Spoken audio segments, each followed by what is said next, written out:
Hello, இன்னைக்கு Monday morning மாடியில் போய் காய் பறிக்கலான்ட்டு அம்மாவும் நானும் மேலே போனோம். காற்று நல்லா பலமாக இருந்துச்சு. ஆடி மாதம் வரப்போகுது, இதை விட பயங்கரமான காற்றெல்லாம் வரப்போகுது போல்.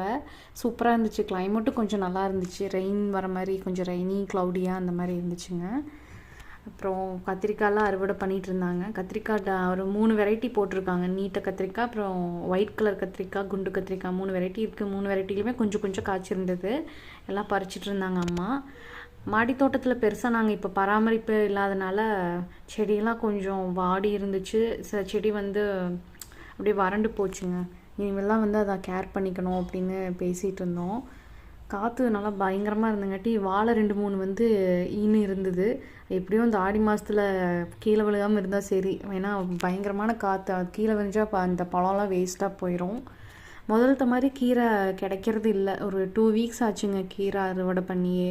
முதல்த்த மாதிரி அது அதிகமாக காய்க்கிறது கிடையாது. பராமரிப்பு கொஞ்சம் அதுக்கு தேவைப்படுது. அம்மாவும் சொல்லிட்டு இருந்தாங்க உரமெல்லாம் போட்டு நல்லா மெயின்டைன் பண்ணணும்னு சொல்லி. அப்புறம் தேங்காய் மரத்தில் தேங்காய் போட்டோம். வறண்ட தேங்காய் கிடச்சிது. அதை செக்கில் ஆட்டுற இடத்துல கொடுத்தோம்னா இதுக்கு ஒரு அமௌண்ட் கொடுப்பாங்க.